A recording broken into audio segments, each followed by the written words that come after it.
नमस्कार. गौप्यस्फोट सांगतो तुम्हाला एक. सगळ्या पक्षाचे वेगवेगळे विचारधारा मिळून यावेळेस देवेंद्र फडणवीसला पाडण्याच्या मागे, किंबहुना त्यांना त्यांच्या मतदारसंघात गुंतून ठेवण्याच्या मागे.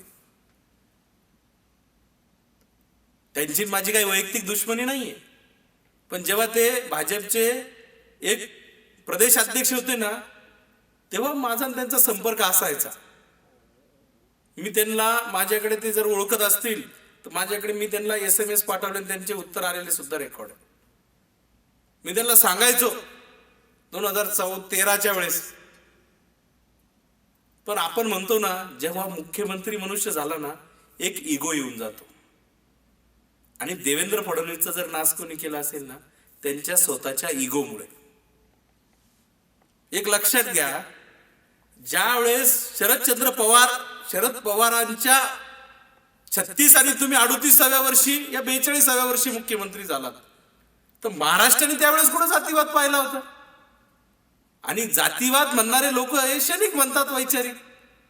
पण जेव्हा आपण मुख्यमंत्री झालात फडणवीस साहेब, तेव्हा आम्ही अनुभवलेला प्रकार माझं सांगतो. जे देवेंद्र फडणवीस 2013ला माझ्यासारख्या महाराष्ट्रात 15 वर्ष सामान्य काम करणारा माणूस आणि जो राजकीय स्ट्रॅटर्जी बनवणारा माणूस आहे, माझ्याशी बोलत होते. नंतर वारंवार जेव्हा मुख्यमंत्री झाल्यानंतर भेटण्याचा प्रयत्न केला, ते भेट सुद्धा टाळायला लागले. कधी समोर दिसल्यानंतर न ओळख करायला लागले. मग हा चेंज कशासाठी? ज्यावेळेस मी देवेंद्र फडणवीस साहेबांच्या घरी गेलो 2013ला, तेव्हा ते साधे आमदार होते, प्रदेश अध्यक्ष होते. मग मी तर काही बदललो नाही ना. मुख्यमंत्री 2014 झाले, मग 14ला आम्ही भेटल्यावर किमान स्मित हास्य करतात, रामराम करतात. मग याच्यामुळे काय झालं, हा इगोमुळे जनताची दरी निर्माण झाली. आणि अजूनही त्यांच्याकडून काही आम्हाला लाभ नाही.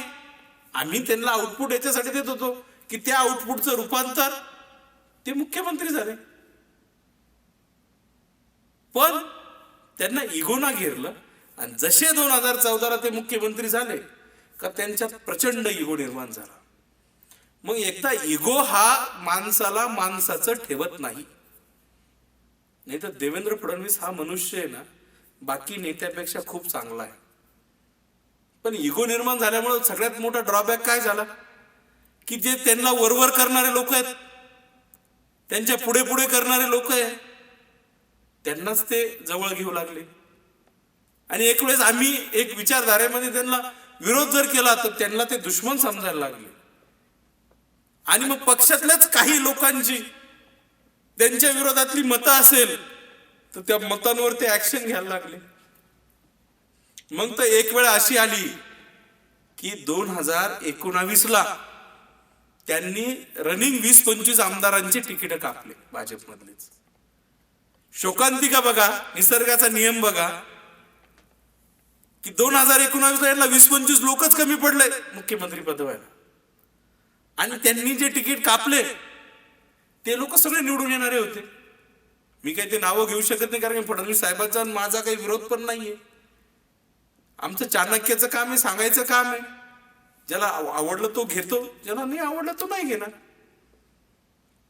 मग त्यांनी जर ते तिकीट काटले नसते किंवा किंबहुना काटण्याची शिफारस केली नसते असं लोक म्हणतात, तर मग परत ते उमेदवार निवडून आले असते.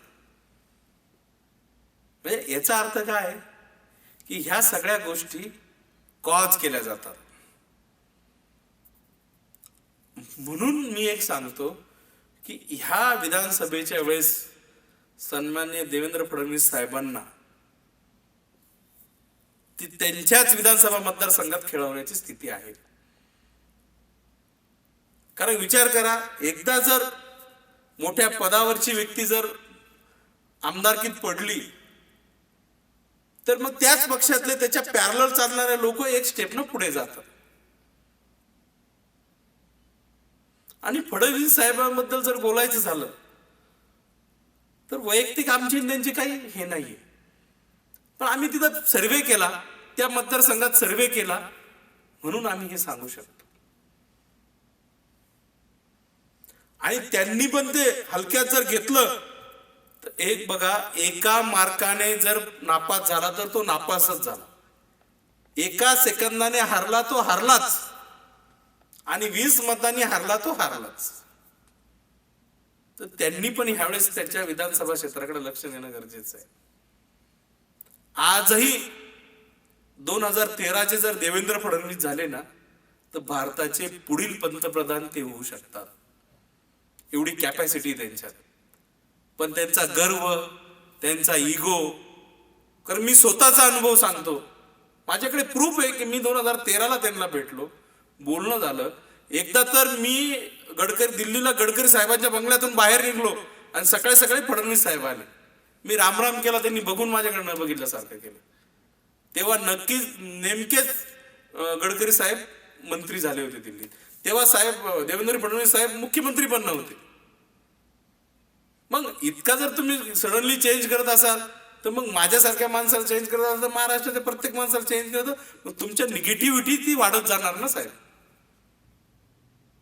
त्याच्यामुळे फडणवीस साहेब, तुम्हाला एकच सल्ला आहे, थोडासा आता 4-5 महिने वेळ आहे, मतदारसंघासाठी थोडा वेळ द्या.